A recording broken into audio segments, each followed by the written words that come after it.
ದೆಹಲಿ ಸ್ಫೋಟಕ್ಕೆ ಸಂಬಂಧಪಟ್ಟಂತೆ ಈಗಾಗಲೇ ಸಾಕಷ್ಟು ಮಂದಿಯನ್ನ ತನಿಖಾಧಿಕಾರಿಗಳು ಬಂಧಿಸಿದ್ದಾರೆ. ಇದೀಗ ಉತ್ತರ ಪ್ರದೇಶದಲ್ಲಿ ಮತ್ತೊಬ್ಬ ವೈದ್ಯನ ಬಂಧನ ಆಗಿದೆ.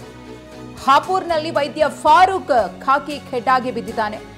ಜಿಎಸ್ ಮೆಡಿಕಲ್ ಕಾಲೇಜ್ ಅಸಿಸ್ಟೆಂಟ್ ಈತನನ್ನು ಬಂಧಿಸಲಾಗಿದೆ.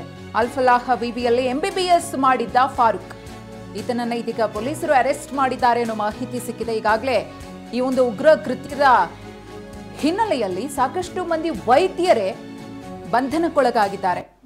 ವೈದ್ಯರನ್ನ ಇಟ್ಕೊಂಡೇ ಈ ರೀತಿಯ ದುಷ್ಕೃತ್ಯಗಳನ್ನ ದೇಶಾದ್ಯಂತ ಎಸಗಬೇಕು ಅಂತ ಹೇಳಿ ಯಾವ ಉಗ್ರ ಸಂಘಟನೆ ಪ್ಲಾನ್ ಮಾಡಿಕೊಂಡಿತ್ತು ಗೊತ್ತಿಲ್ಲ. ನಿಖರವಾಗಿ ಆ ಉಗ್ರ ಸಂಘಟನೆ ಇದುವರೆಗೂ ಕೂಡ ದಾಳಿಯ ಬಗ್ಗೆ ಹೊಣೆಯನ್ನ ಹೊತ್ಕೊಂಡು ಮಾತಾಡಿಲ್ಲ.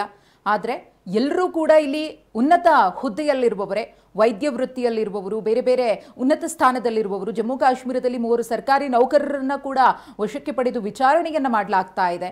ಅಲ್ಲಿಗೆ ಎಲ್ಲರೂ ಯಾರು ಅಕ್ಷರಸ್ಥರಿದ್ರೋ ಅಂಥವರನ್ನೇ ತಮ್ಮ ಗ್ಯಾಂಗ್ಗೆ ಸೇರಿಸ್ಕೊಂಡು ಅವರಿಗೆ ತರಬೇತಿಯನ್ನ ಕೊಟ್ಟು ಯಾವ್ಯಾವ ಸ್ಪಾಟ್ಗಳಲ್ಲಿ ಹೇಗೆ ಬ್ಲಾಸ್ಟ್ ಮಾಡಬೇಕು ಅನ್ನೋದರ ಕುರಿತು ಪಕ್ಕಾ ಪ್ಲಾನ್ ಮಾಡಿ ಇವರೆಲ್ಲರನ್ನ ಕೂಡ ಫೀಲ್ಡ್ಗೆ ಬಿಡಲಾಗಿತ್ತು ಅನ್ನೋದು ಗೊತ್ತಾಗಿದೆ. ಇದೀಗ ಉತ್ತರ ಪ್ರದೇಶದಲ್ಲಿ ಇದೇ ಒಂದು ದೆಹಲಿ ಸ್ಫೋಟ ಸಂಬಂಧಪಟ್ಟಂತೆ ಮತ್ತೊಬ್ಬ ವೈದ್ಯನನ್ನ ಅರೆಸ್ಟ್ ಮಾಡಲಾಗಿದೆ. ಕಾರಣ ಈತ ಅಲ್ಫಲಾಹ್ ವಿವಿಯಲ್ಲಿ ಎಂಬಿಬಿಎಸ್ ಮಾಡಿದ್ದ.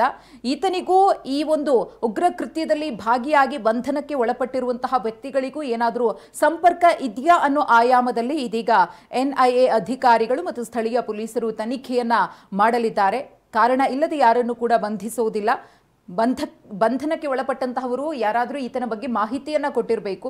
ಈತನೂ ಕೂಡ ನಮ್ಮ ಜೊತೆಗೆ ಇದ್ದ ಅನ್ನೋದ್ರ ಬಗ್ಗೆ ಹೇಳಿರಬೇಕು. ಅದರ ಮಾಹಿತಿಯ ಆಧಾರದ ಮೇರೆಗೆನೆ ಈತನನ್ನು ಬಂಧಿಸಿರುವ ಸಾಧ್ಯತೆ ದಟ್ಟವಾಗಿದೆ.